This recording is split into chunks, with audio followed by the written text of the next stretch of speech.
terminara de entrar gente. Bueno, ¿qué tal? Muy buenas tardes a todas y todos.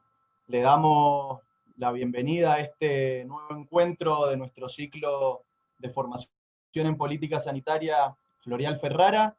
La verdad que es una alegría, un orgullo contar en esta charla con el compañero, con Arnaldo Medina, que como verán, bueno, ahí donde está es su despacho, su oficina en el Ministerio de Salud de la Nación, así que el compañero, que está muy atareado, se ha hecho un espacio para poder conversar con nosotros, que el año pasado lo habíamos invitado hace prácticamente un año, cerca de esta fecha. Compañero, por cuestiones de agenda, de campaña, era candidato a concejal por Florencio Varela, no pudo acompañarnos, pero bueno, en esta oportunidad hoy estamos acá. Le agradecemos a Arnaldo, lo hemos invitado para poder conversar con él sobre repensar y avanzar hacia una salud pública de calidad y los desafíos que implica realmente brindar calidad desde la salud pública. Bueno, para presentarlo, Arnaldo es especialista en salud pública por la Universidad de Buenos Aires, magíster en Economía y Gestión de la Salud de la Universidad de Salud. Además, se desempeñó como presidente de la Asociación Argentina de Economía de la Salud, AES, como vicerrector de la Universidad Nacional Arturo Jauretche, de la cual ahora en este momento está de licencia. También de la Universidad Nacional Arturo Jauretche ha sido director del Instituto de Ciencias de la Salud, titular de la Cátedra de Organizaciones de Servicios de Salud y director del programa de investigación en redes y servicios de salud, y también es docente de posgrado en la Universidad Nacional de La Plata. Ha sido subsecretario de Planificación, director provincial de Regiones Sanitarias y director de programas del Ministerio de Salud de la Provincia de Buenos Aires.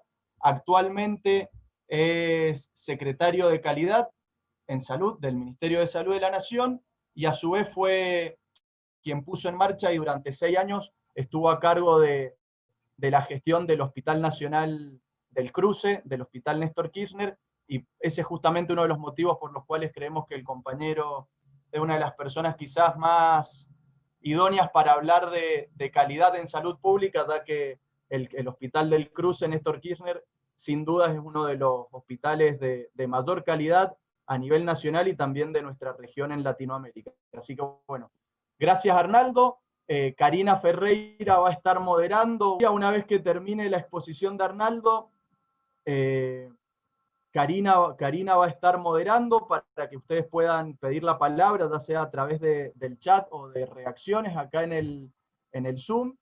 Y bueno, mientras esperamos que Arnaldo termine de hablar con Ginés, les recordamos que está abierta la inscripción para el curso de verano que hemos organizado desde la Fundación La Salud, una construcción colectiva, que se va a dictar durante el mes de enero y febrero, con un encuentro semanal los días jueves,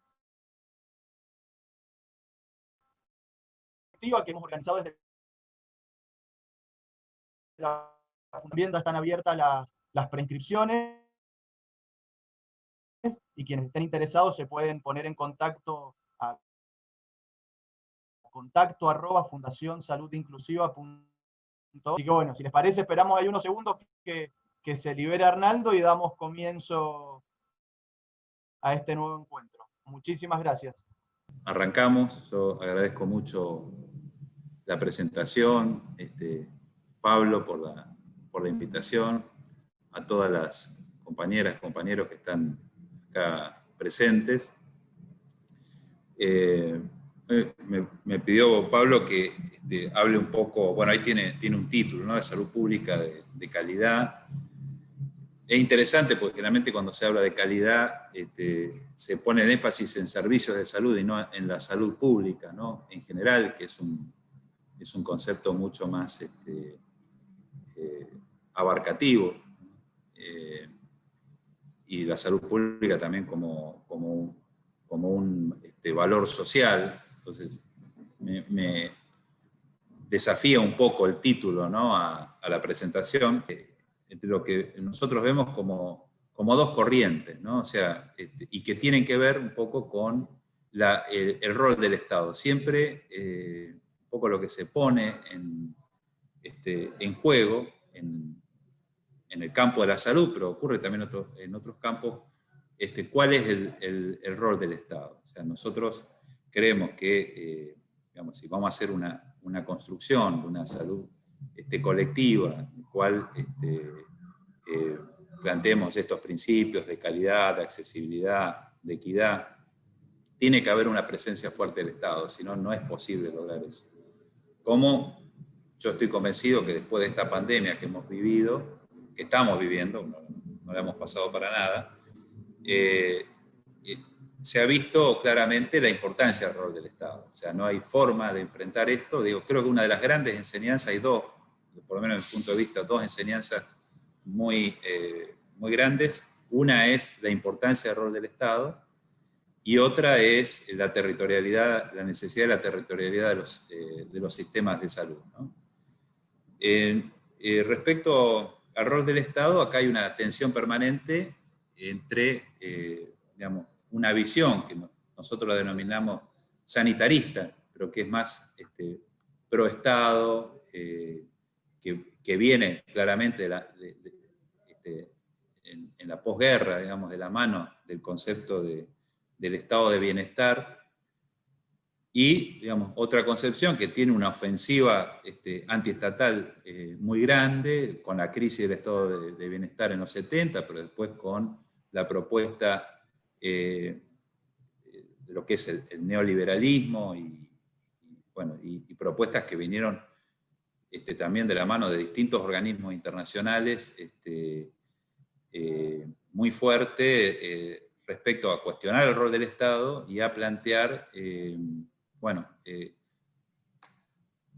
privatización directamente o, digamos, propuestas de simular mercados, los cuasimercados, o claramente esto de separación del rol de la oferta y la demanda, que en el ámbito académico se cristaliza claramente con lo que es la propuesta no institucionalista, es decir, que a través de las instituciones se puede mejorar, se puede desarrollar la sociedad, y en este caso el sistema de salud como parte de la sociedad, fundamentalmente a través de contratos, ¿no? Bueno, nosotros hacemos una crítica profunda, o sea, nos ubicamos más en el campo de lo que llamamos sanitarismo, nos hacemos cargo de este recorte y de esta denominación, nos ubicamos en este campo y claramente aparece, digamos, esta mirada neoinstitucional que trae un conjunto de propuestas ya en el campo académico muy clara, como la separación de roles, sobre todo la separación del financiamiento, la prestación de servicios y un conjunto de herramientas que vienen de la mano del institucionalismo y que plantea la solución a través de las instituciones. Nosotros creemos que el problema es político, que tiene que ver con el poder, con los conflictos, con los intereses que hay en la sociedad, y muchas veces, muchas de estas propuestas que nos llegan a nosotros, a los países subdesarrollados, no plantean claramente cuáles son los conflictos, cuáles son los intereses, y en definitiva, dónde tienen que estar la acumulación de poder y las alianzas para poder lograr ese desarrollo y esas transformaciones, ¿no?, que son necesarias. Creemos que son a veces propuestas planteadas en términos, podríamos decir, demasiado técnicos, no es técnico la palabra, sino como si fueran inocuas, como que simplemente logrando formulándolas las propuestas, se pueden conseguir los resultados, y en realidad a veces las cosas no ocurren porque hay intereses muy concretos para que las cosas no ocurra de determinada manera. Es decir, si decimos, por ejemplo, bueno, no, por ejemplo, los servicios de salud no están centrados en las personas, ¿no? Que es un aspecto de lo que vamos a desarrollar, que algunos hablan, bueno, de humanización, o lo pueden llamar de distintas maneras. Los servicios de salud no están centrados en las personas.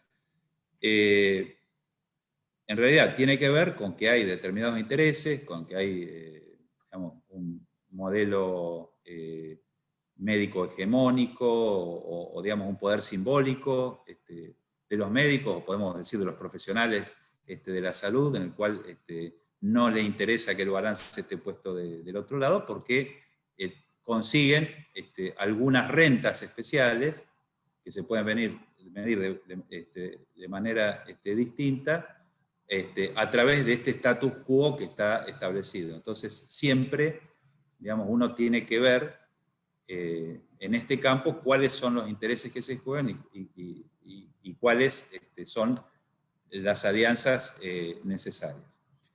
Bueno, dicho esto, que a mí me parecía importante, de todos modos, sí, también hay que aclarar,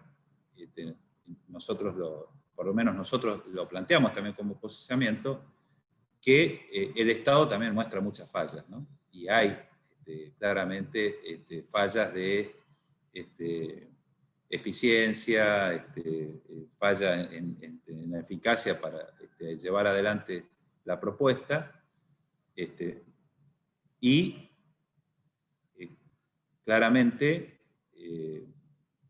los países que han podido desarrollar más su sistema de salud, muchos con sistemas de salud integrados, digamos, sistemas nacionales de salud, sea cual sea el país, ¿no? Y nosotros siempre decimos, en el Reino Unido, por ejemplo, que es un país liberal porque tiene un sistema de salud prácticamente socialista, donde todos acceden a los servicios sin importar la condición social ni económica de las personas, pero que todos, podemos hablar de los países nórdicos y, bueno, en general en el mundo desarrollado, que es lo que nosotros tratábamos de comparar los sistemas de salud, dejando afuera la Argentina, adrede, pero comparando sistemas de salud de países desarrollados y de países en vías de desarrollo, o países centrales y países periféricos, y uno lo que puede ver es que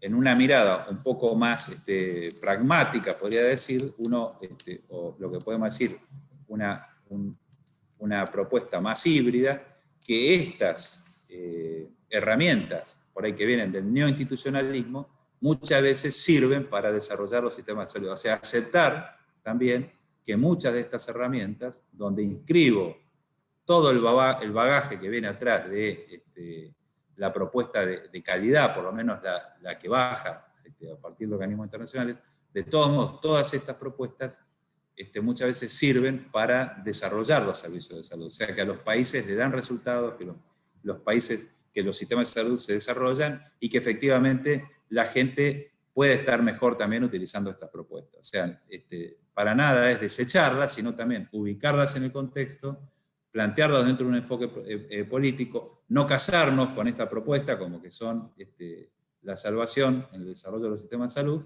y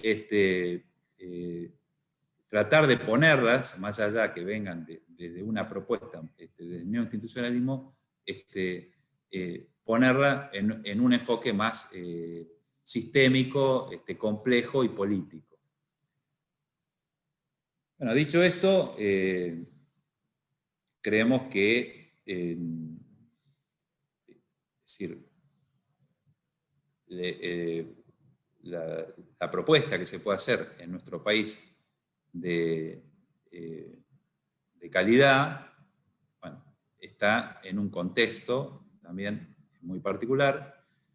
En principio, no voy a repetir lo que todos saben, que venimos de no tener un Ministerio de Salud, creo que lo más importante es de la poca visibilidad que han tenido las políticas de salud tradicionalmente en nuestro país. Yo creo que nosotros adherimos a lo que planteaba Carrillo respecto a que no puede haber una política de salud sin una política económica y social que la respalde o de la que forme parte, pero también creemos firmemente que no puede haber una política económica y social, o no puede haber una política de desarrollo a nivel nacional si no tiene una política de salud que lo acompañe. Entonces, creo que todos los que estamos acá pensamos que las políticas de salud son centrales en el desarrollo de un país y que podemos llegar a coincidir en que no son visibles las políticas de salud. O sea, en general, desde, digamos, qué se discute en una campaña presidente, pensemos, o en cualquier cargo electivo, cuánto se habla de salud, digamos, y cuánto está en el centro, en la discusión, las políticas de salud. Bueno, la visión social que hay de las políticas de salud, ¿no? Que a veces es el hospital o la apertura de algún servicio, la poca visibilidad que tiene lo preventivo, ¿no? O podemos decir la prevención primaria y la promoción de la salud. Bueno, es decir, tienen poca visibilidad. Y creo que seguramente eso es algo por lo que todos luchamos, porque creemos en la importancia de las políticas de salud. Cuando iniciamos la gestión del Ministerio con Ginés planteó en un primer momento que acá lo importante era recuperar el Ministerio de Salud, pero fundamentalmente recuperar una política de salud para los argentinos. Y acá hubo unas primeras decisiones muy importantes, por ejemplo, en la organización del Ministerio.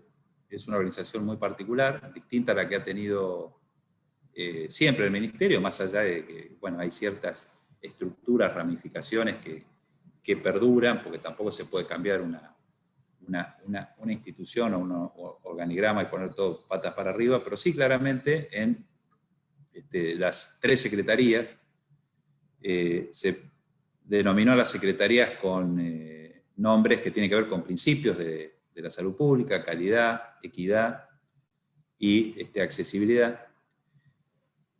Y uno podría pensar que cualquier definición que haga de la salud pública, perdón, cualquier definición que haga de cada una de las secretarías contiene a las otras, ¿no? O sea, no se puede pensar la calidad sin equidad y sin accesibilidad, no se puede pensar la accesibilidad sin equidad y calidad, es decir, nos contenemos en las propias definiciones. Bueno, y otro dato que no es menor, y yo creo que es muy importante, y simbólicamente y políticamente, tenemos una tenemos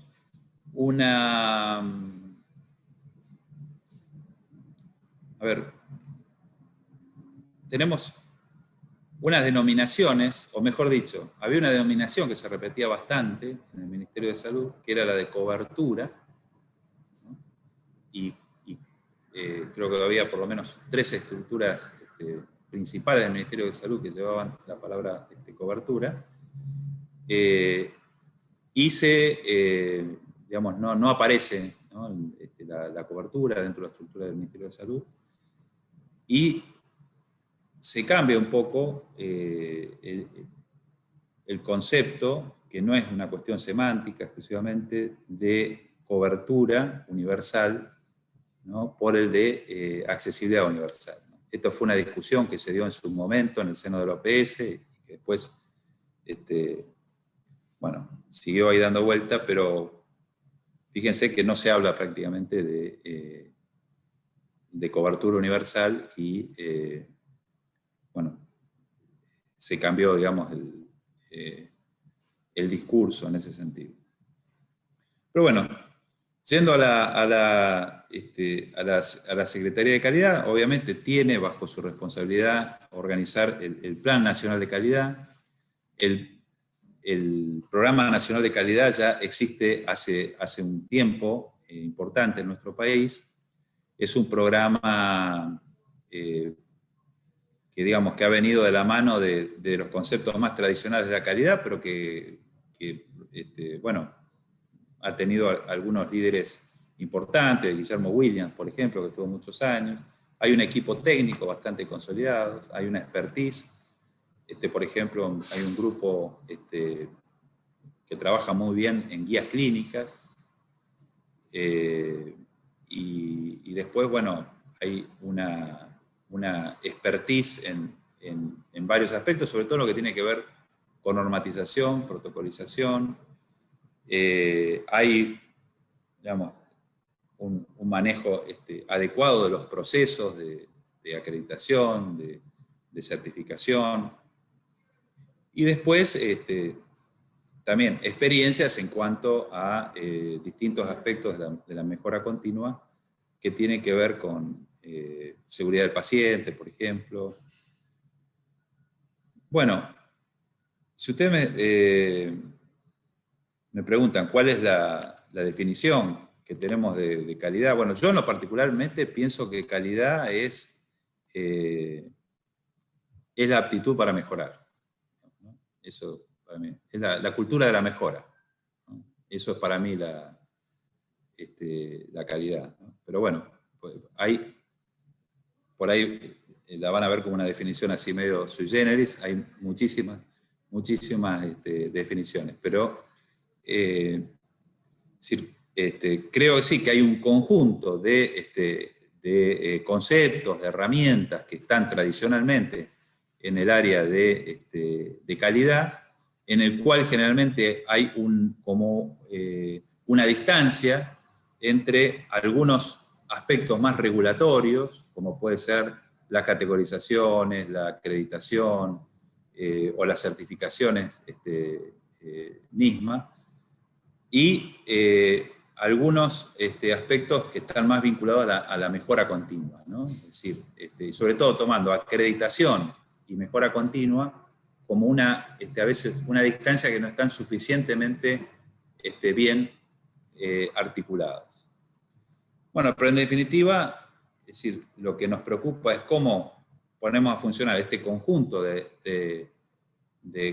conceptos, de herramientas para, bueno, que la gente esté mejor atendida. Es decir, esto un poco sería como la idea central de lo político. ¿Cómo podemos mejorarle a la vida de la gente con lo que hacemos fundamentalmente desde los servicios de salud para que puedan estar mejor cuidados? Bien, acá de nuestra propuesta del Plan Nacional de Calidad creo que hay aspectos tradicionales y algo que no es novedoso, pero que no estuvo, por lo menos en nuestro país, en el centro de las políticas de calidad y que nos parece importante incluirla. Por un lado están, como les decía, todos los aspectos regulatorios. Allí, en eso claramente está la importancia de el funcionamiento del Consejo Federal de Salud, toda la normativa vigente y el funcionamiento generalmente en el área de fiscalización de las habilitaciones de los establecimientos de salud. Nosotros tenemos un registro federal de establecimientos de salud, el REFES, que se ha fortalecido mucho con el COVID, porque tuvimos que identificar claramente a todos los establecimientos, sobre todo cuando pagamos el bono de salud. Por ejemplo, no teníamos los geriátricos todos incluidos, porque muchos están en el sector de desarrollo social de las jurisdicciones. Hay un registro federal de trabajadores de la salud, de profesionales de la salud, y eso lo pudimos también regularizar. Tenemos cerca de 1 millón de trabajadores de la salud registrados gracias al bono que se pagó con incentivo, el bono incentivo que se pagó en el marco de la contingencia. Y bueno, allí está claramente la acreditación, digamos. Nosotros estamos, ¿qué pasa? La acreditación en nuestro país ha sido débil, generalmente. O sea, uno lo que ve es que realmente la experiencia es que las instituciones que acreditan son buenas, digamos, ¿no? La verdad que le mejora mucho la vida a las personas que demandan, ¿no? Esto es así. Uno ha visto cómo, por ejemplo, las pocas instituciones, en nuestro país hay una sola, que acreditan Joint Commission, que por ahí es la acreditación más dura que uno puede encontrar a nivel internacional, vuelan a un nivel distinto que el resto. Esto es incontrastable, digamos, ¿no? Es así. En nuestro país tenemos 2 acreditadoras funcionando. Una que tiene certificados los manuales en la ISCUA, que tienen cierta tradición, pero con, digamos, muy pocas instituciones acreditadas, en el sector público bajísimo. Uno tiene que pensar que condición sine qua non para acreditar una institución tiene que estar habilitada.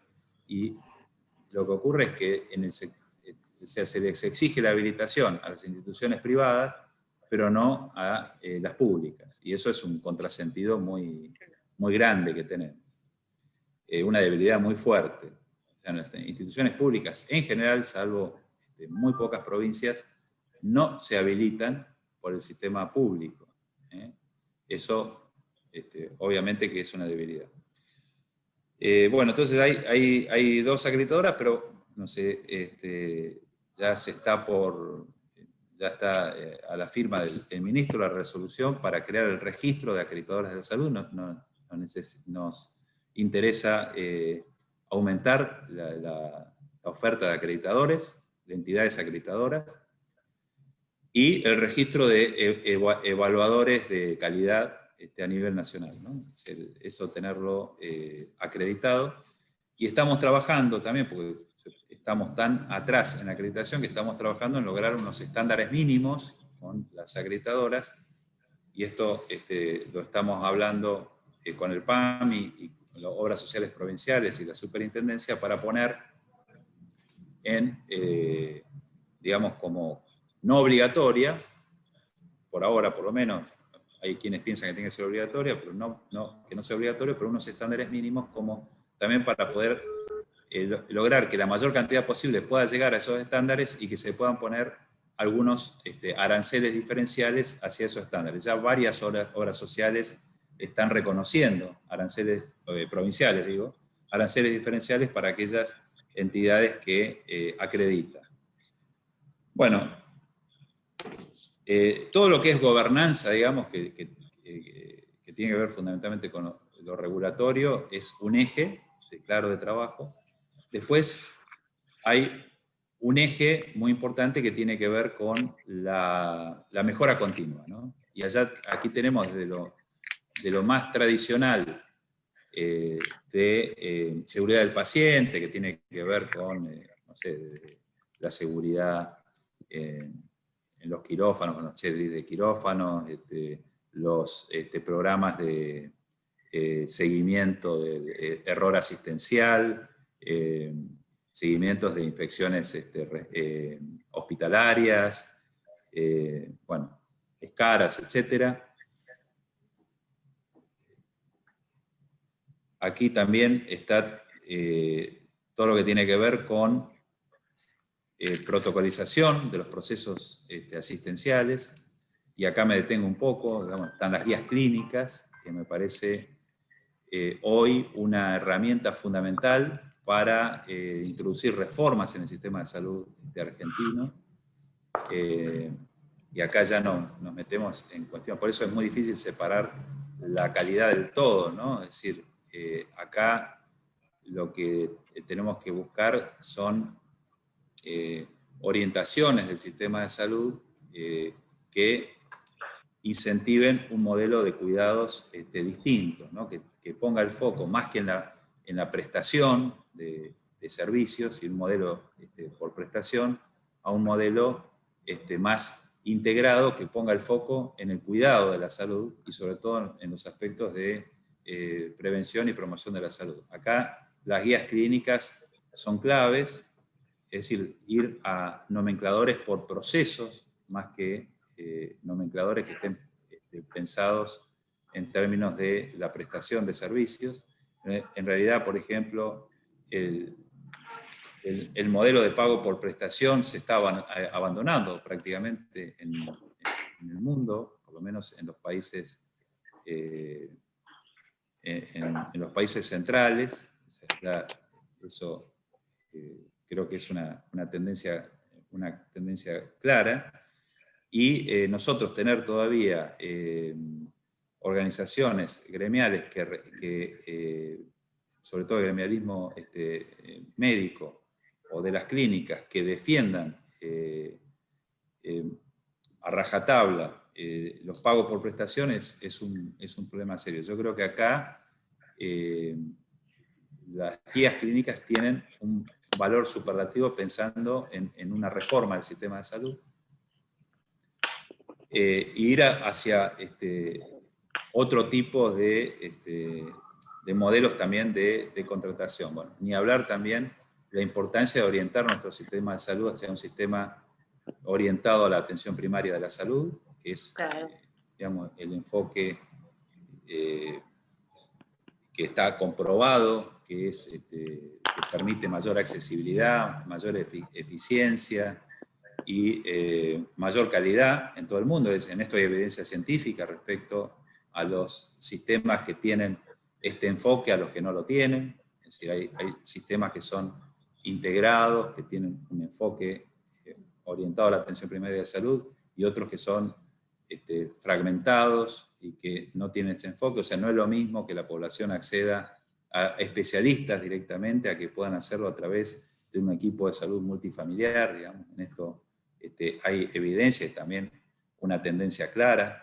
al respecto, y en ese sentido creemos que las guías clínicas pueden ayudar, pero que también es necesario pensar reformas en ese sentido, y sobre todo en la seguridad social, no pensarlo en el sector público nada más. El sector público necesita inversiones en eso, claramente. Obviamente que no se puede pensar en el desarrollo del sistema de salud si no se piensa en el desarrollo integral del país. Eso también es otro aspecto, porque tiene que ver con los recursos de los cuales podamos disponer. O sea que obviamente que tiene que estar también el interés puesto en el desarrollo integral del país. Pero en la seguridad social, donde justamente hoy hay una crisis financiera muy importante, bueno, es interesante, ¿no? El debate respecto a reformas en el sentido de orientar la seguridad social hacia un modelo de atención primaria de la salud. Y en ese sentido creemos también que es una de las maneras que podríamos tener. Fíjense que yo empecé hablando de calidad, pero uno termina hablando en definitiva de el funcionamiento y la organización de nuestro sistema de salud. Una de las propuestas que podemos tener para integrar un poco más nuestro sistema de salud, que tanto el público, la seguridad social, que esto también se puede hacer vía regulaciones, puedan tener un modelo orientado a la APS y con, digamos, para empezar, con equipo de salud multifamiliar y con guías clínicas, ¿no? Con guías clínicas y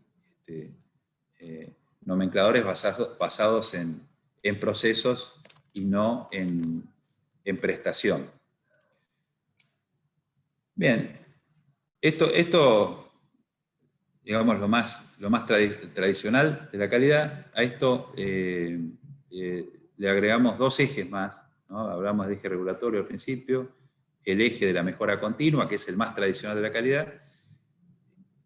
Un tercer eje, que nos parece muy importante, que no está en todos los planes nacionales de calidad si uno lo busca, pero nos parece central lo que es la calidad percibida, que es lo que cada vez tiene más peso en la medición de la calidad, lo que podríamos denominar una atención centrada en las personas, con un enfoque de derechos humanos, es decir, este concepto de bueno, patient-centered care, que acuña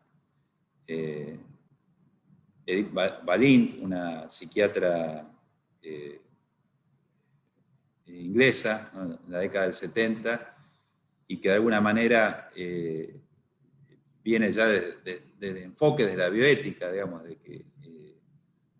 que se reconoce la bioética a nivel internacional, y que empieza a haber fuertes críticas digamos, al modelo de atención, ¿no?, que pierde de vista a las personas precisamente, ¿no? O sea, los servicios de salud que son para las personas, pero que los pierden de vista, y este enfoque, que es un movimiento a nivel internacional y que tiene, bueno, muchísimas experiencias y muchísimas variantes, pero que en nuestro país no tiene una gran tradición, y que no se lo puede encontrar como visible desde el punto de vista de la política pública. Allí tenemos el reconocimiento del derecho de las personas, de los pacientes, como se dice tradicionalmente, el derecho de los pacientes, que sea visible en todos los servicios públicos, a la importancia de tener dispositivos que representen a las personas, a los pacientes, en los servicios de salud, que ejerzan lo que, bueno, se denomina la abogacía del paciente. En esto hay muchas experiencias muy interesantes a nivel internacional, desde oficinas de atención al usuario, al paciente, que dependen de las estructuras hospitalarias, hasta el ombudsman de la salud, ¿no?, como tienen algunos países nórdicos, o la experiencia de Costa Rica, con oficinas que no dependen del director del hospital, sino que dependen de una oficina central en el Ministerio de Salud de Costa Rica, o en la Caja del Seguro, no, del Ministerio de Salud, no de la Caja del Seguro, del Ministerio de Salud de Costa Rica, o, bueno, experiencias que tienen que ver con esto. Esto bueno, nos parece central. En estas áreas son muy importantes los sistemas de opinión de las personas, o sea, poner de relieve lo que las personas perciben, la experiencia de las personas en los servicios de salud, qué opinan, por supuesto, los tradicionales sistemas de reclamos y quejas, que no sean simplemente un libro, sino que sea un sistema activo donde existan compromisos explícitos de las instituciones para responder a los reclamos, a las quejas de las personas, hasta las encuestas de percepción, ¿no?, que si bien tienen un valor discutido, dependen cómo se las haga, todo lo demás, creo que hay experiencias interesantes. Chile lo hizo en algún momento con una encuesta nacional de percepción. Creemos que es muy interesante desde el punto de vista de poner en el centro de la gente lo que opinan las personas que concurren a los servicios de salud. Generalmente, un directivo de un hospital, la agenda, las presiones más importantes que recibe son las de los jefes de servicios, los profesionales que piden equipos más profesionales, que piden desarrollar ciertas áreas, pero no está en la agenda lo que la gente percibe, o la que la gente necesita, que muchas veces son cuestiones mucho más simples, como por ejemplo que los médicos, sobre todo los más jóvenes, le hablen en un lenguaje que lo puedan entender. Yo obtenía, por ejemplo, como principal queja de reclamo de los pacientes en el Hospital del Cruce, que le generaba angustia, mucha angustia, incertidumbre, el discurso de los profesionales, sobre todo los más jóvenes, ¿no?, porque no entendían, y les generaba mucha incertidumbre. por suerte, para lograr esto, que la gente tiene que confiar en un dispositivo en el cual le puede depositar su opinión, ¿no?, respecto a los profesionales. Eso no es fácil de lograr, porque muchas veces lo boicotean los propios profesionales.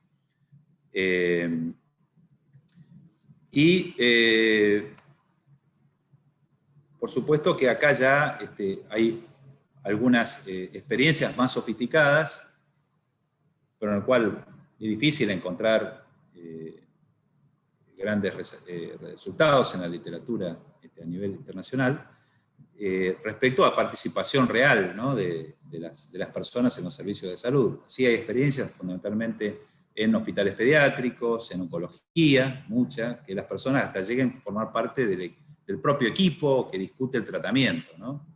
Es decir, son tenidas en cuenta o no para definir qué tratamiento, con la sensibilidad que tienen en oncología y con los daños que causa el propio tratamiento, y en un enfoque de derechos también el derecho que las personas puedan elegir, ¿no?, qué tratamientos llevan adelante o no, y que puedan informarse, que puedan tener toda la información y que puedan influir también en la decisión. Bueno, yo creo que esto es un enfoque necesario, del cual tenemos mucho camino que recorrer y, como les decía, con muy poca centralidad. Y para terminar, el tercer enfoque de un Plan Nacional de Calidad es el del talento humano. Nuestra Secretaría tiene el área que tradicionalmente se llamó Recursos Humanos, después Capital Humano, y bueno, nos gustó más el concepto de talento humano, con esta idea de que se puede, lo mejor que podemos dar de cada uno, ¿no? No como un recurso que se gasta, no como un capital simplemente que se invierte, sino también como la posibilidad de desarrollo infinito. En ese sentido, bueno, creo que ahí tenemos mucho desafío, mucho para hablar, más allá de que se puedan formar en estos temas en las residencias o los trabajadores de salud, que se pueda sensibilizar, que se pueda, también hay temas centrales que tenemos que resolver en nuestro país. Creo, lo digo así como grandes paquetes de temas que habrá que, y esta es la intención, desarrollar un plan consistente a nivel federal respecto al talento humano. Creo que está el tema de las especialidades críticas. Esta pandemia lo desnudó cabalmente. Está el tema, y acá hay que dar una discusión muy profunda en las especialidades críticas, con los gremios, por ejemplo. ¿Se le paga a todos los profesionales de la misma manera, lo mismo? Un poco una defensa gremial, o habrá que dar una discusión seria de si, por ejemplo, los médicos y médicas generalistas o terapistas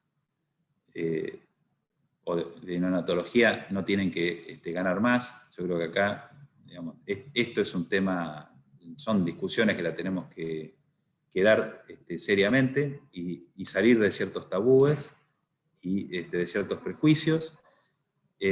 Bueno, está el tema de la formación, por supuesto, y la enfermería. Nuestro país, nuestro Ministerio de Salud de la Nación, por primera vez tiene una Dirección Nacional de Enfermería. Se va a lanzar la semana que viene el Plan Nacional de Enfermería. Todo esto vino postergado por la pandemia. Allí tenemos las urgencias de siempre, es decir, nosotros tenemos 1,2 enfermeros por médico, médica, aproximadamente 240.000 enfermeras y enfermeros. Necesitamos una proporción mayor, es decir, 4:1, sería algo ideal, pero bueno, tenemos que crecer. Hemos crecido, claramente, digamos, y hemos mejorado un poco la proporción. Era prácticamente 1:1 hace 10 años, poco más de 10 años. Tuvieron allí un impacto importante las universidades, las nuevas universidades nacionales. Yo vengo de una, donde la enfermería es la carrera 1 o 2, y bueno, he experimentado el impacto que tiene. Y el otro gran impacto del programa, el el PRONAFE, ¿no? El Programa Nacional Federal de Enfermería. Bueno, la profesionalización es el otro tema, que es ir desde auxiliares a profesionales. Se ha mejorado mucho, todavía hay para mejorar, pero también es una cuestión biológica, porque ya, es decir, ya los nuevos enfermeros, hay cada vez menos auxiliares. La Cruz Roja, por ejemplo, discontinuó sus cursos de auxiliares. Y después está, digamos, otro capítulo que no solamente para enfermería, sino que en general, y que es una salida sistémica la que han recurrido la mayoría de los países centrales, ¿no? Que son los nuevos profesionalismos. Es decir, esto es un tema no menor que tiene que ver con la calidad, con la respuesta del sistema de salud. Sin nuevos roles profesionales, acá hay un principio sistémico de la equifinalidad, es decir, se puede llegar al mismo lugar de distintas maneras. Este es el principio de la equifinalidad. Un enfoque sistémico tiene que entender que no hay una sola manera de llegar a un resultado. Si nosotros seguimos insistiendo de la misma manera y pensando siempre en médicos exclusivamente, o en las profesiones tradicionales como las conocemos y que ya venimos discutiendo hace muchos años, no vamos a conseguir resultados.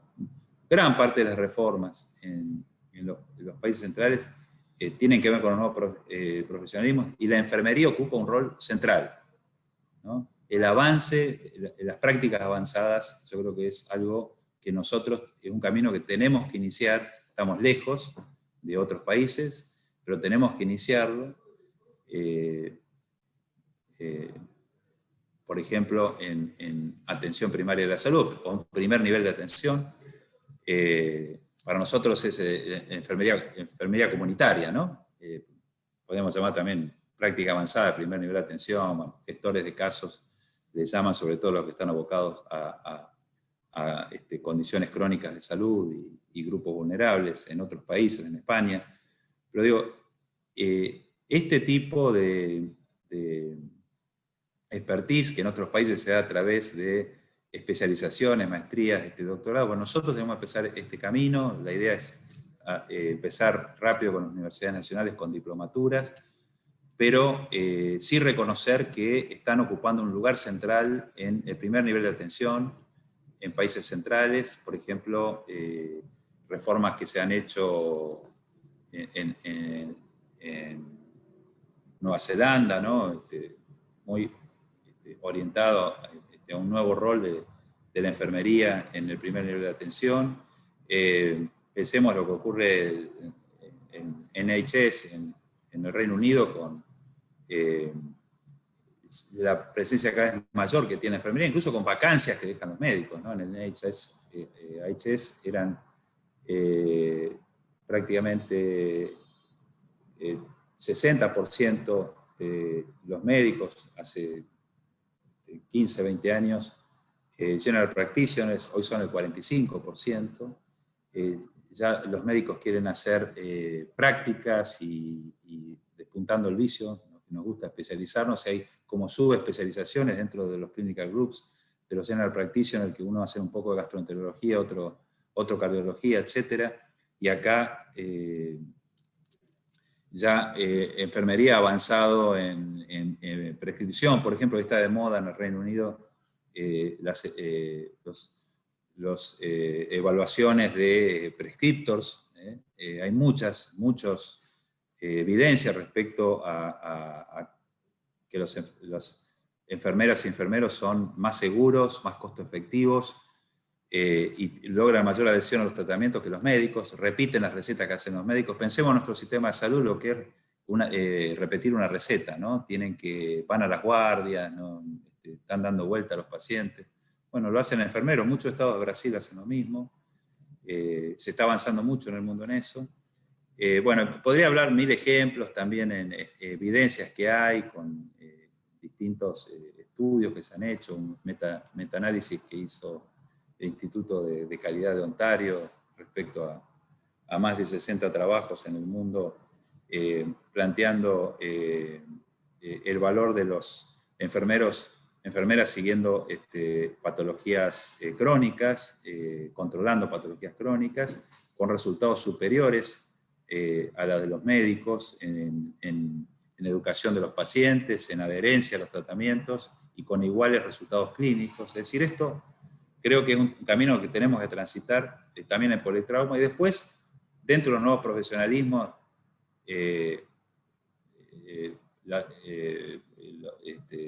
el rol de las obstétricas. Ahora estamos con la posibilidad de una ley que no termina de salir del Senado y que se está trabando por ciertas presiones corporativas, porque no quieren que prescriban las obstétricas. Pensemos bueno, estamos enviando al Congreso una ley reconociendo el rol del técnico en emergencias. Pensemos los médicos que no quieren ocupar ciertas áreas, las vacancias, no quieren subirse a las ambulancias, etcétera. Son muy buenos los técnicos en emergencia, y lo digo de una experiencia de formación de hace varios años en nuestra universidad y del rol que han ocupado en la pandemia. Tendría mucho para hablar de eso. Pensemos en los promotores, las promotoras de salud, el rol central que han ocupado en la pandemia y la importancia que tiene el sistema de salud, un rol que también vamos a enviar al Congreso una ley y que requiere un reconocimiento. Bueno, los nuevos profesionalismos como un gran capítulo. Entonces, la enfermería, las especialidades críticas, la formación, los nuevos profesionalismos, digamos, como grandes capítulos del talento humano, y ni hablar del equipo de salud y la importancia que tiene el equipo de salud, promover equipos de salud para que la atención centrada en las personas, ¿no? Es decir, hay mucha bibliografía que plantea y mucha experiencia respecto a que una condición previa para que haya una atención centrada en las personas es que haya también una actuación interprofesional, ¿no? Es decir, que hay un encuentro muy importante entre estas dos situaciones. Es decir, no puede haber atención centrada en las personas sin actuación interprofesional, sin equipo de salud. Bueno, grandes temas, quise dar un panorama, pero creo que desafíos que tiene nuestro sistema de salud, experiencias a nivel internacional, plantear un poco la calidad dentro de un enfoque político, pero digamos, una visión integral de la política y no exclusivamente, digamos, como una visión a lo que, entre comillas, podemos llamar más neoinstitucionalista, que plantea el manual de lo que hay que hacer. Y creo que es muy importante en ese sentido, y para finalizar, rescatar soluciones propias. Es decir, creo que en nuestro país estamos atravesados por recetas, ¿no? Y esto yo creo que es propio también del neoinstitucionalismo, recetas que vienen desde otros lugares. Por ejemplo, cuando hablamos de calidad nos llena de angustia, ¿no? Porque nos parece que nunca vamos a poder llegar a esos estándares o a esos resultados. O, si bien, ojo, no estoy poniendo en cuestión compararse, ¿no? con otros sistemas, pero sí, digamos, hacia esta estandarización que se hace. Y también, cuando hablamos de redes, por ejemplo, tenemos una idea de que, bueno, deben funcionar de determinada manera y nos llena de angustia generalmente y de mucha frustración en el sistema de salud, porque generalmente tenemos visiones cargadas de lo que se debe hacer, ¿no? Que son impuestas generalmente desde otro lugar, y creo fundamentalmente, y para finalizar, que tenemos que encontrar las soluciones a nuestros propios problemas. Y creo que en definitiva, calidad empieza y significa reconocer nuestros problemas y buscar nuestras propias soluciones en base a nuestro propio modelo de desarrollo. Bueno, les agradezco mucho y dispuesto a los intercambios. Gracias.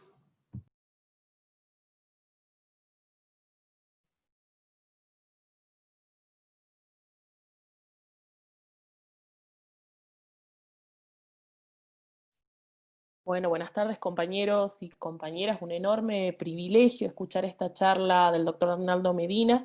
Vamos a abrir un breve espacio para preguntas. Antes quiero recordarles que ya se encuentra abierta la inscripción tanto para el curso de verano como para la diplomatura de la Fundación. Pueden pedir información al mail de la Fundación que va a estar girando acá en un ratito y se los puede dar Marcelo. Por favor, les voy a pedir que tratemos de ser breves con respecto a las preguntas, así le podemos dar espacio a la mayor cantidad de compañeros posibles y sobre todo respetar los tiempos de nuestro orador que se hizo un espacio en su agenda para poder compartir esta tarde con nosotros. Arnaldo, hay un debate que se ha dado acá en el chat de la charla.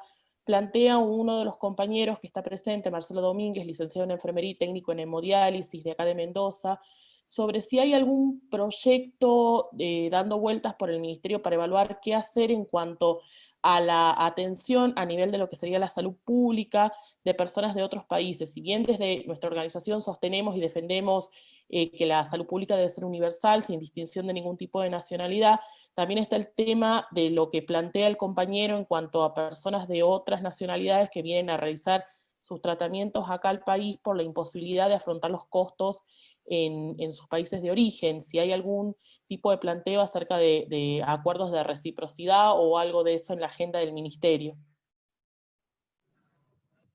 No, no, es un tema que no está en la agenda. Yo creo que tiene un impacto, es decir, el impacto sobre el sistema de salud, salvo en las provincias de Misiones y Formosa, no tengo claro en Mendoza ustedes el impacto real que tiene, ¿no?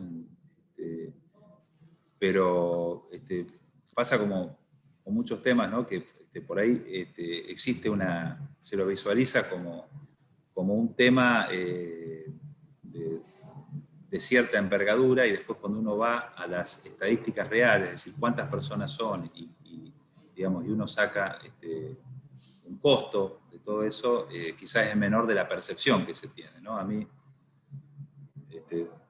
esto pasa incluso entre municipios acá en la provincia de Buenos Aires, y bueno, hay mitos, ¿no? De que, bueno, un determinado hospital atiende a toda la gente que viene de otro hospital. A mí me pasaba Berazategui con Florencio Varela. Y después uno va a las estadísticas y son el 2% en realidad de todos los que van al hospital de Berazategui son de Florencio Varela, o el 3%, es decir, no tiene un gran impacto. Pero en algunas provincias sí. Yo lo que creo que tiene que haber, existe una tradición en nuestro sistema de salud de atender, ¿no? a los pacientes de otra nacionalidad, pero tiene que haber una reciprocidad, ¿sí? Tiene que haber acuerdos, y yo creo que la factura hay que pasarla, después hay que ver si la pagan o no los otros países, pero yo creo que los costos, en ese sentido soy muy, muy radical, ¿no? Es decir, en los costos hay que, tienen que estar facturados, ¿no? Se tiene que conocer, se tiene que saber, que me parece una cuestión lógica también para tener una relación bilateral sana, ¿no? Con otros países. Soy de la idea también que tendría que haber una factura sombra en todos los hospitales públicos. Es un tema controvertido porque se tiene que comunicar muy bien. A veces se le da una factura a la gente y piensa que tiene que pagar o que debe algo, y la experiencia generalmente marca eso. Sé que en Mendoza ha pasado eso, pero yo soy de la idea que eso tendría que estar presente, o sea, los costos que tiene, y sobre todo en el Estado, tendrían que ser visibles permanentemente por la sociedad, por las personas que se atienden. Pero bueno, no está hoy, digamos, no es un tema que esté en agenda. No digo que no deba estarlo, ¿no? Pero hoy no está en agenda. Bien, acá Pablo aporta que en nuestra provincia en el 2016, por ejemplo, no superó el 3% de los egresos hospitalarios, la atención de los pacientes extranjeros. Así que sería más que ver, tendría más que ver con mitos que con la realidad del impacto presupuestario, si tenemos en cuenta esos números. En realidad, Sí, igual 3% no es un número, ¿eh? es un número, sí, es un número. Sí. Igual es un número. Lo que yo digo es que igual existe el mito que es mucho más y que generalmente... Pero es un número. O sea, yo creo que, primero,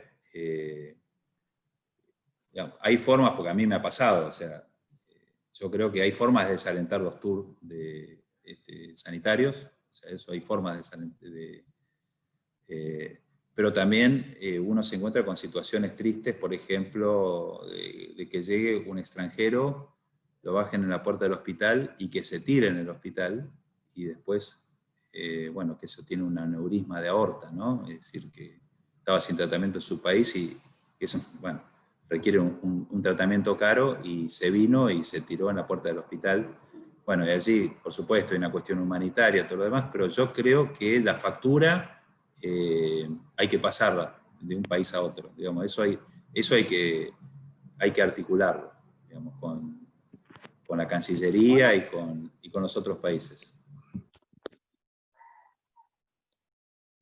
Acá hay otro planteo de un compañero que nos dice: buenas tardes, debería existir más auditores internos en las instituciones que acrediten cursos de posgrado en gestión de calidad, que puedan estar dentro de la organización, dentro de los distintos comités. ¿Hay algún tipo de regulación para eso? Pregunto desde el desconocimiento. Si está regulado el hecho de que existan auditores internos y de que se pida las actualizaciones correspondientes en cuanto a cursos y formación en los efectores de salud para garantizar la calidad. Bueno, en principio yo lo primero que diría es auditor, ¿para qué? ¿No? Digo, antes de poner un auditor, yo me preocuparía por tener estándares, por tener protocolizado, es decir, yo creo que hay una cuestión, digamos, acá hay que pensar en una cultura. Ojo, el auditor es necesario, eso está claro, pero quizás el auditor también puede ayudar a protocolizar y para un buen auditor hace eso, ¿no? Pero creo que tenemos que pensar en una cultura, ¿no? Una cultura. Esto cuando hablamos de los costos también, ¿no? Creo que el problema que tiene el Estado, y esto hay que decirlo, que, bueno, por ejemplo, no hay una cultura respecto a los costos y la eficiencia se lo ve como, a veces como una palabra, mala palabra, y lo primero que hay que decir es que la mejor forma de dar servicio y dar más servicios es ser eficiente, ¿no? Porque el Estado, como no tiene ganancia, no tiene rentabilidad, toda la rentabilidad que tengas dentro de un hospital es rentabilidad social que vas a lograr, porque nadie se lleva ninguna ganancia. Entonces,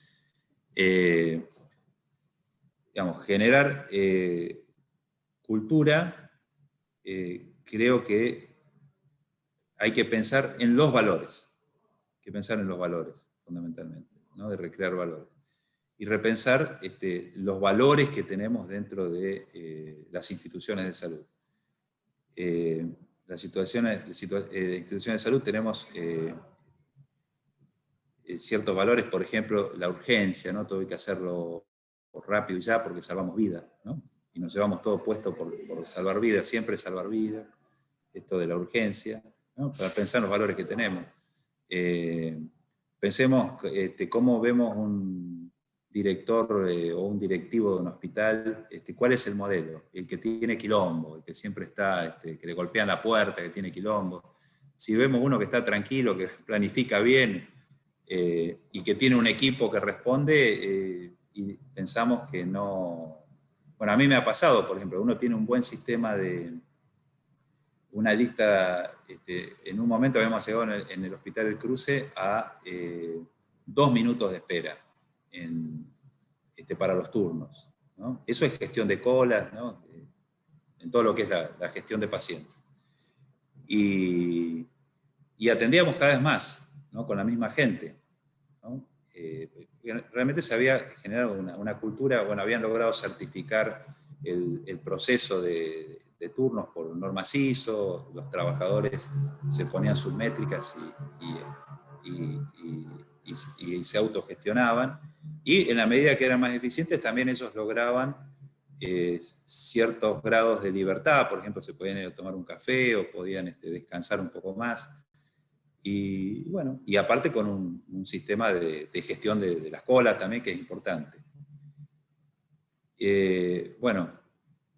Toda persona que venía al hospital, en general era poco entendido, no todos, pero bueno, pensaba que el hospital estaba vacío y el hospital atendía cada vez más gente. Y lo primero que pensaban era que sobraba gente, ¿no? De los que daban turnos, porque había poca gente. Y de hecho, bueno, la verdad es que hubo un cambio en la gestión del hospital y sacaron gente en un primer momento, pensaron que el hospital atendía poco, se sacó el sistema, que era otro tema de la cultura que yo rescato mucho, ¿no? Hoy no se puede pensar, o sea, en un concepto está muy desarrollado, yo no hablé de eso, pero que de gobierno clínico, ¿no? Donde uno podía pensar un modelo de calidad para un hospital, por ejemplo, ¿no? Lo podía pensar en cualquier servicio de salud. Uno no puede dejar el concepto de gobierno clínico va de la mano de la tecnología de información y comunicación, las TICs. O sea, no puede dejar de pensar en este aspecto de la tecnología, en los sistemas. Nosotros tenemos en nuestro sistema de salud una cultura pésima respecto al sistema, pero pésima, a tal punto que estamos muy retrasados. Y es un problema cultural, no es un problema de inversión, porque gastamos muchísimo dinero. O sea, se pagan tratamientos carísimos, ¿no? En los hospitales, y en cambio cuando hay que invertir en un software, parece un pecado. Todavía, es decir, bueno, una falla nuestra en la pandemia es el registro. Nosotros tenemos un subregistro enorme de los test negativos. Por eso también nos matan en todos lados que hacemos pocos test, más allá que es cierto que hacemos menos test que otros países, y también creo que está en duda los test en sí solamente, sino que hay que pensar en la estrategia global y fundamentalmente en el rastreo, pero hay un subregistro enorme de los negativos. Los privados no registran, bueno, una serie de cosas, pero como nuestro sistema de vigilancia está centrado en el caso, los que siempre se declaran son los positivos, pero los negativos no. Ahora, ¿qué ocurre también? Nosotros tenemos muy pocos sistemas.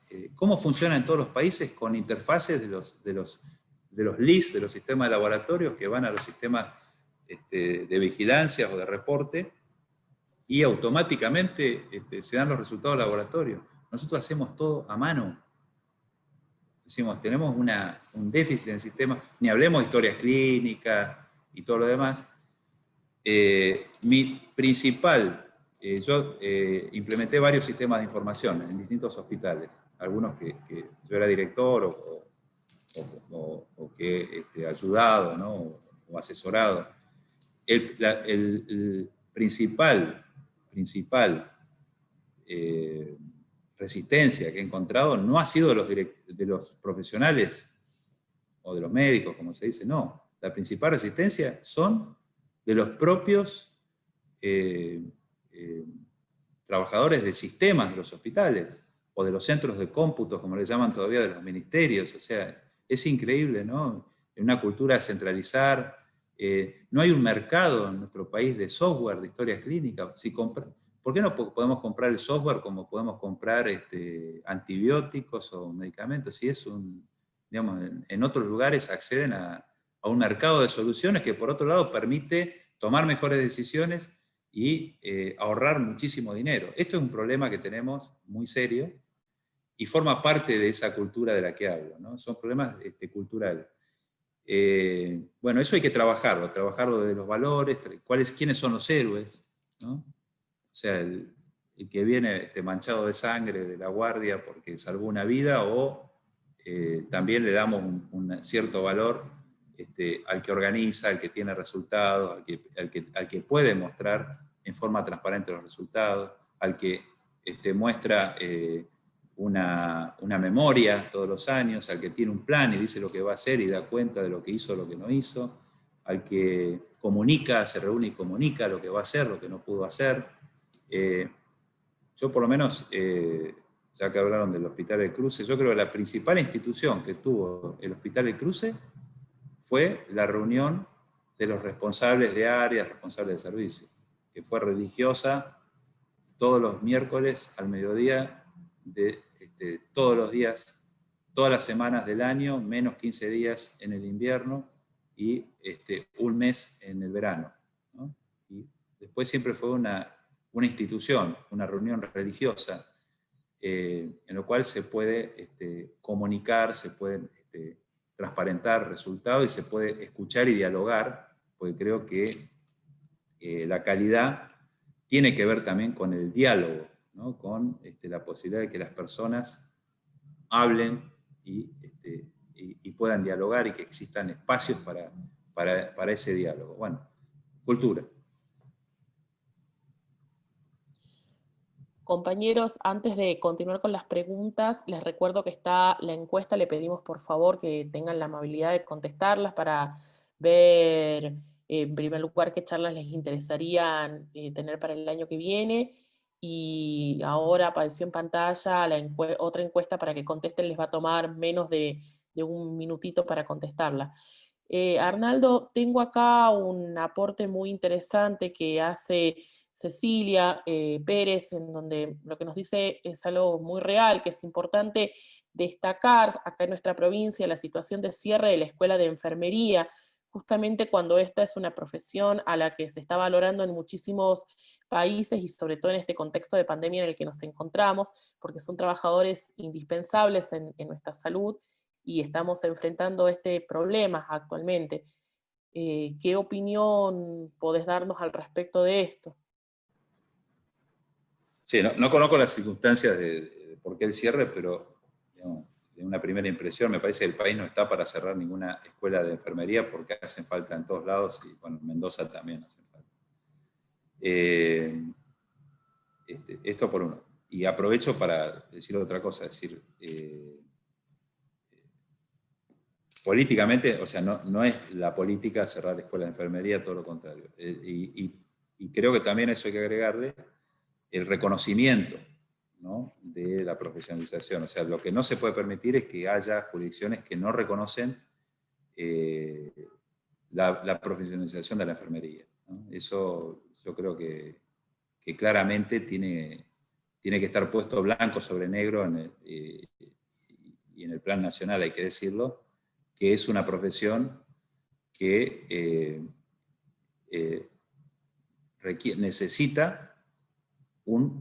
necesita el reconocimiento, porque lógicamente el desarrollo va de la mano del reconocimiento. Y voy un poco más allá, yo creo que, yo estoy convencido, yo personalmente, que el futuro de nuestro sistema de salud va muy de la mano del futuro de nuestra enfermería, ¿no? Y la calidad de nuestro sistema de salud va muy de la mano de la calidad que podamos lograr de la enfermería. Cari, si me permitís un aporte para ponerlo un poco más en conocimiento, Arnaldo, lo Sí, que por se ha, supuesto. lo que se ha cerrado, Arnaldo, prácticamente es la licenciatura en enfermería, que es la carrera que se da dentro de la Facultad de Ciencias Médicas, acá de la Universidad Nacional de Cuyo, que es una carrera que surgió desde fines de los 80, sustentada por el Ministerio de Salud de la provincia, donde los docentes y las docentes de la carrera en realidad es personal del Ministerio de Salud de la provincia, con cargos en hospitales y distintos lugares de trabajo, que se les dieron cambios de funciones y el ministerio básicamente sostenía a esos docentes sin que estén realmente como docentes universitarios. Es un problema histórico y el tema es que la CONIAU en la última evaluación justamente no la acredita porque la carrera no cuenta con cargos docentes propiamente dichos. justamente ese es el desafío, y la universidad tampoco genera los cargos docentes para que la carrera se pueda dictar como corresponde. Claro, académicamente no se puede sostener una carrera así, indudablemente, ¿no?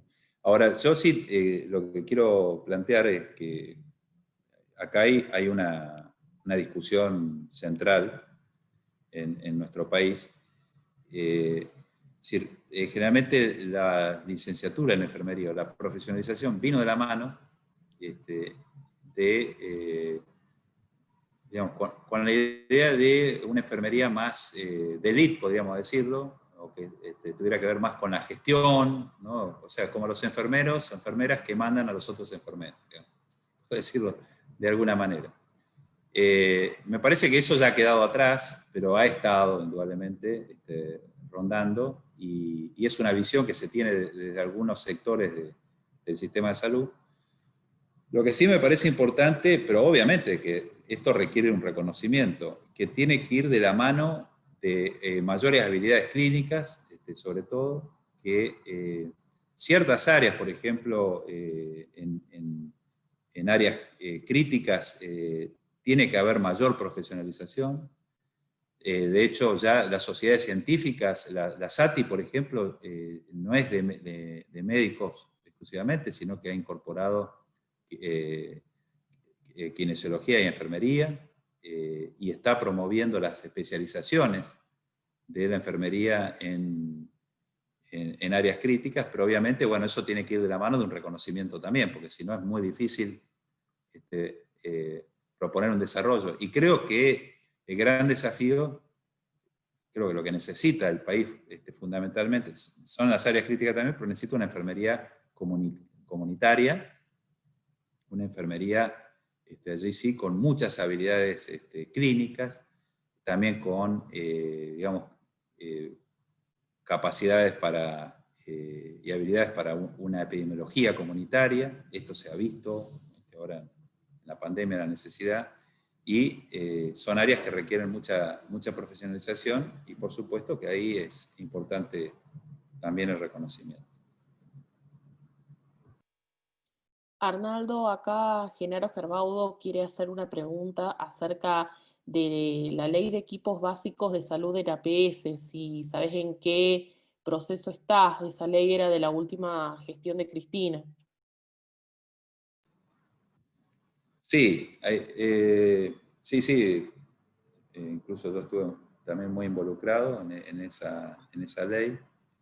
En realidad, yo creo que perdió estado parlamentario esa ley, ¿no? Porque quedó ya por el tiempo que pasó. Pero yo creo, digamos, más allá que haya perdido estado, acá hay un tema fiscal, claramente. O sea, yo hoy hablé de esto, ¿no? Se requiere para nuestro sistema de salud tener una mayor orientación a la APS, digamos, requiere una inversión importante. Y eso está bien, y es una discusión que hay que dar, y creo que allí hay que poner los recursos seguramente de la salud, pero también esto tiene que ser acompañado de reformas importantes. O sea, no es cuestión de poner más plata nada más, sino que también nosotros, por ejemplo, prácticamente la provincia de Buenos Aires tiene, yo sé que no está en Mendoza, está lejos de Mendoza, por ahí yo vengo del interior también, no nos gusta que nos hablen de Buenos Aires, pero la verdad es que es más del 40% del país, ¿no? y casi la mitad del país. Y en la provincia de Buenos Aires está atado el financiamiento de la salud a una coparticipación de recursos que tienen incentivos totalmente contrarios a la APS.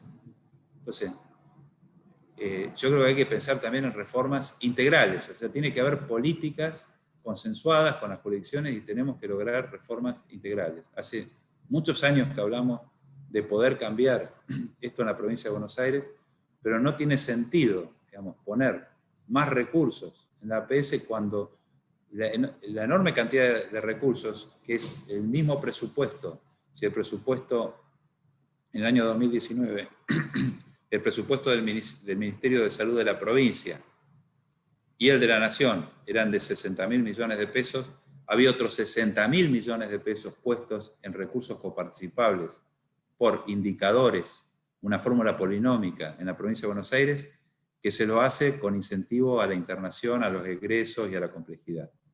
Entonces, yo creo que también hay que pensar en reformas más integrales porque no nos sobran los recursos y obviamente tenemos que tener en ese sentido una racionalidad. Y obviamente que tenemos que pensar también en un modelo de desarrollo nacional que pueda ir acompañando estas reformas y hay que invertir más dinero. Esta ley, de la cual estamos de acuerdo, la apoyamos, digamos, como una especie de SUS brasilero que garantizaba digamos, el financiamiento para los equipos básicos de salud, o los equipos nucleares de salud. Son muchísimos recursos fiscales, prácticamente casi, digamos, cercano a duplicar lo que hoy tiene el Ministerio de Salud a nivel nacional con todos los programas. Arnaldo, pero hacia eso tenemos que ir. Sí, te leo una última pregunta del chat y le cedo la palabra a algún compañero, o si es que quiere hacer algún aporte breve antes de terminar el conversatorio, respetando los tiempos de nuestro orador y agradeciéndole el espacio que se hizo en su agenda para estar con nosotros. Acá Guillermo Funes nos pregunta si está en la agenda nacional en este momento volver a algún programa de equipos comunitarios o alguna estrategia desde esa mirada. Ese programa fue desarticulado, los trabajadores que realizaron la formación en eso siguen estando precarizados. Si hay algún tipo de planteo para este tipo de programas. Sí.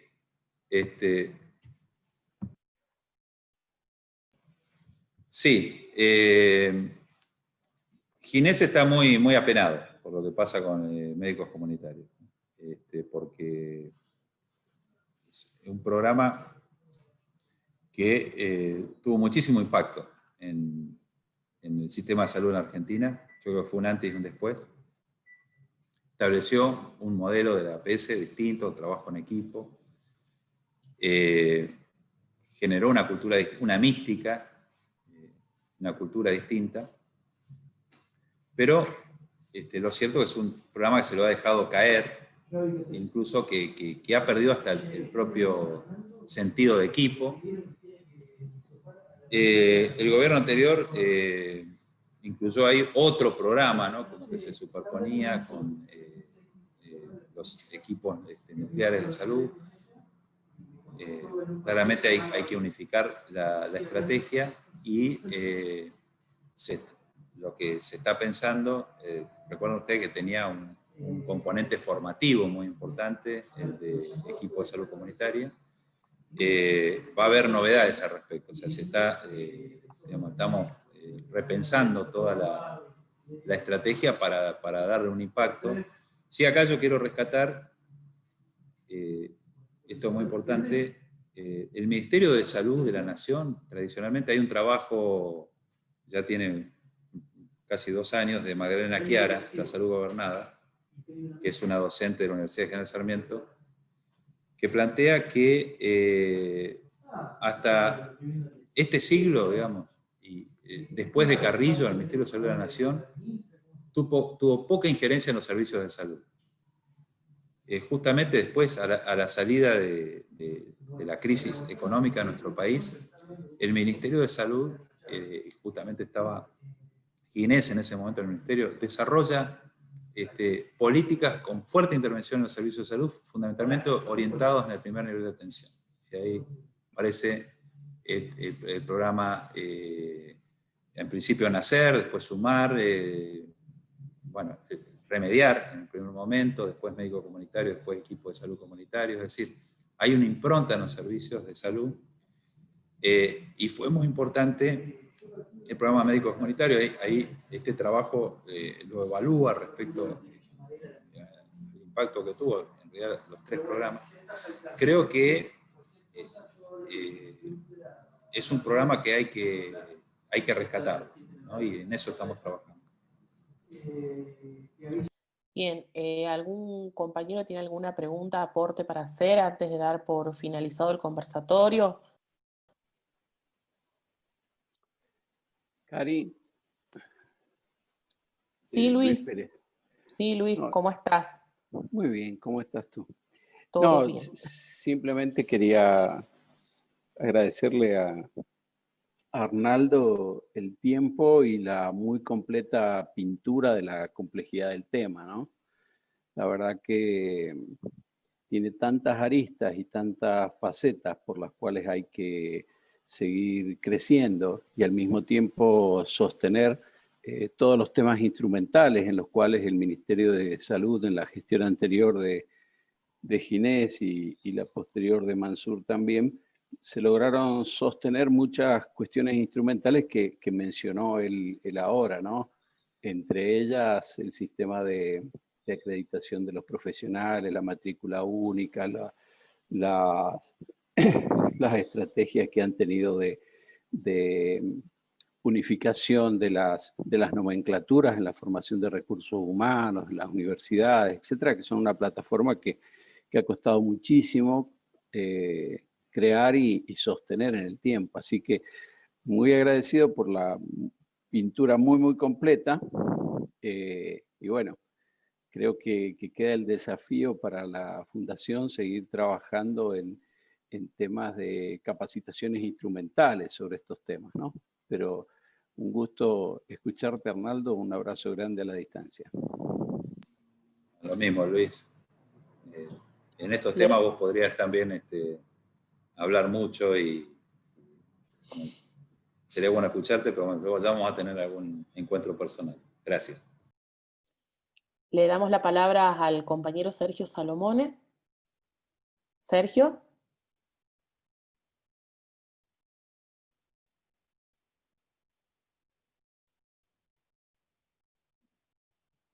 Ahí está. Bueno, en principio, bueno, también abordar este tema de la calidad de la atención médica es un tema bastante complejo, difícil de explicar, ¿no? Pero básicamente yo quería hacerte una pregunta.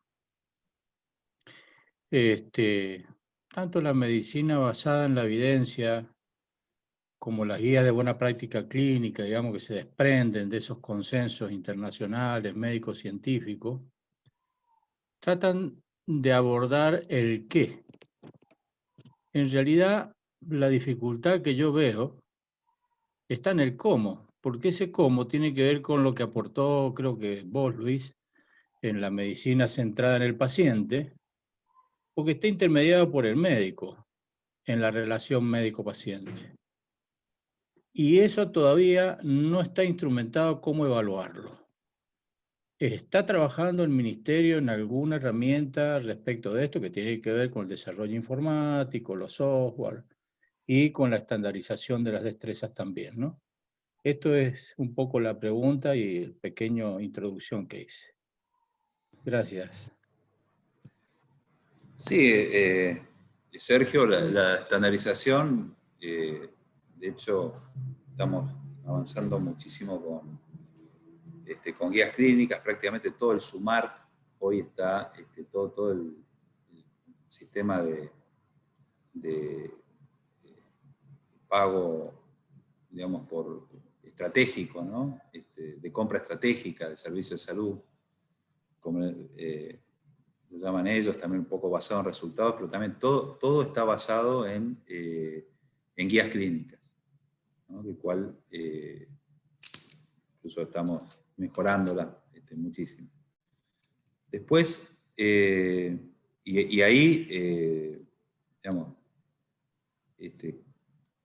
claramente hay un incentivo, que es la transferencia de fondos que se hace a las provincias, a los servicios de salud, y hay, digamos, un nomenclador, ¿no? Que está basado en la utilización de esas guías clínicas.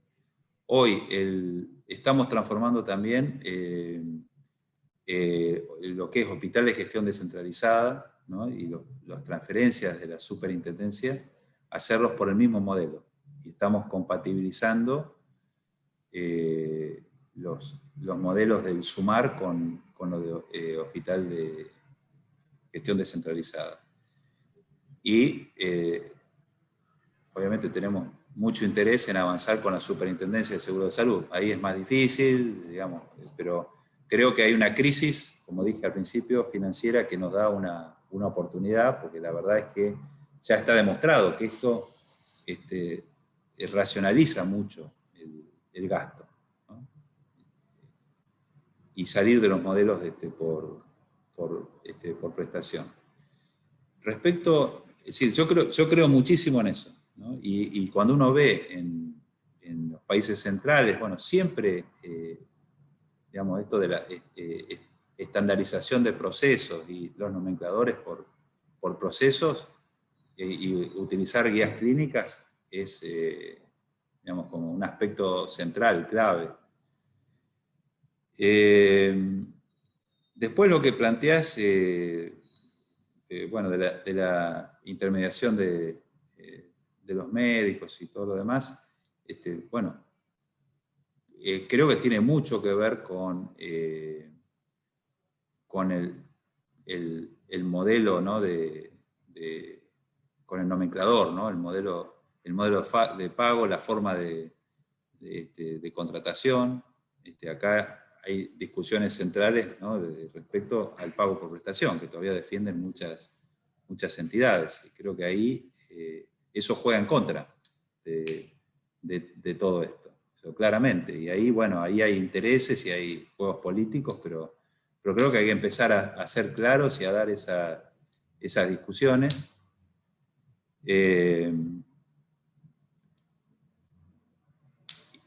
Y respecto a centrar centrarse en el paciente, están también estos modelos integrales que reconocen al equipo y promover equipo y una cultura en ese sentido, ¿no? Es decir, yo creo que si no, pero no por una creencia mía, sino hay mucho respaldo respecto a eso, ¿no? Es decir, son muchos los autores, la experiencia que plantean el trade-off entre actuación interprofesional y atención centrada en el paciente. Después hay que ver los resultados reales, lo que se puede mostrar, porque se dice mucho también y después, digamos, el trabajo en equipo no deja de ser, bueno, es un trabajo cada uno en su consultorio, pero, bueno, me parece a mí que pasa por ahí, pero eso todavía creo que hay que... pero a mí me parece que empezar a establecer las guías clínicas y cambiar los nomencladores es una buena forma de empezar y en eso se está trabajando mucho. Yo creo que esa es una forma de empezar esa pelea. Una sola cosita más como aporte, si se me permite.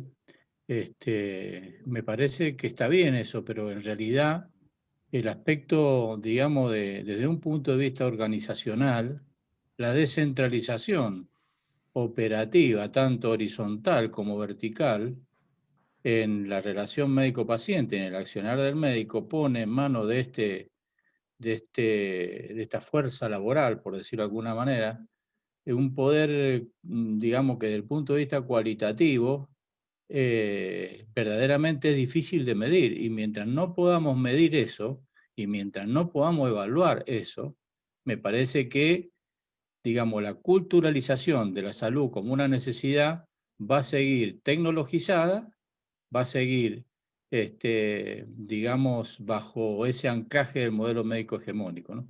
Bueno, eso nada más, no, es un aporte nada más. Bueno, sí, no.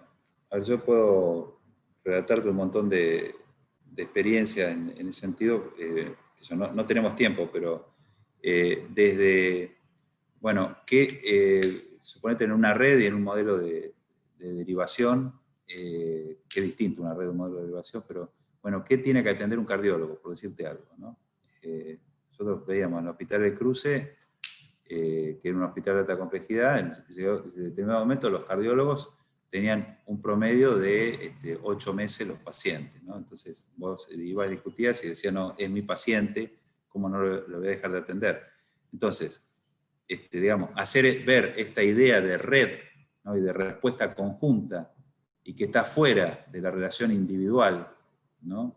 Entender que la red forma parte del tratamiento, ¿no? Como dice alguien, y que requiere una inversión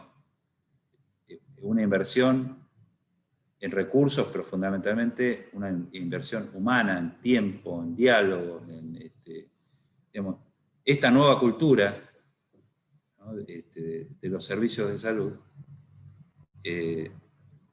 obviamente requiere un esfuerzo y una inversión importante y una apuesta de los servicios, nuevos liderazgos. Bueno, creo que tenemos muchísimo para hablar de ese tema, no me quiero extender mucho. Compañeros, les recuerdo, por favor, que llenen la encuesta que está en el chat, que pusieron ahí para los temas que les interese tener de charlas para el próximo ciclo en el año que viene. Doctor Medina, le agradezco enormemente el privilegio de haber podido moderar este conversatorio con usted. Le cedo la palabra al compañero Pablo Ferrari para que haga el cierre de la charla. Bueno, gracias, Karina. Arnaldo, voy a ser redundante con todos los agradecimientos. Una vez más, justamente, agradecerte la predisposición en este momento tan complejo y de tanto trabajo. Agradecerte, darte este espacio para poder conversar con las compañeras, los compañeros de acá de Mendoza, y que además también participaron personas por lo que íbamos leyendo, de Chubut, de distintas provincias, así que simplemente agradecerte y también manifestar lo que sabés, que estamos a disposición también para fortalecer y acompañar en lo que se necesite para federalizar la llegada del Ministerio de Salud de la Nación en la provincia, y las discusiones. Por ejemplo, en este momento la ministra de Salud de la provincia está diciendo que por el voto negativo del peronismo hoy en diputados, no se pueden realizar las obras de ampliación de infraestructura hospitalaria, y por ejemplo el peronismo, en la propuesta que hizo de un presupuesto con un endeudamiento responsable, habilitaba los recursos para todas las obras de infraestructura de la red asistencial, tanto de hospitales como de centros de salud. Así que tenemos una tarea por demás importante en la disputa y construcción de subjetividad y sentido acá en lo provincial. Así que también agradecerte por la claridad y por toda la información brindada. Bueno, Pablo, yo soy el agradecido, Karina también, con la moderación, a todos, todas. Bueno, siempre dispuesto para estos debates, ¿no? Y temas tan centrales. La verdad que, bueno, también me voy pensando mucho de los, como Sergio, ¿no? De preguntas, aportes que hizo, y que obviamente, como cualquier por ahí charla que uno pueda dar, presentación, siempre quedan mucha tela para cortar, y muchos desafíos pendientes a futuro. Y bueno, esto muestra también la importancia de pensar en conjunto todo esto, ¿no? Es decir, acá nos necesitamos todos y necesitamos repensar permanentemente el sistema de salud y repetir esto, tener la mejor respuesta a nuestros problemas, ¿no? Y dada por nosotros mismos. Así que muchas gracias. Gracias.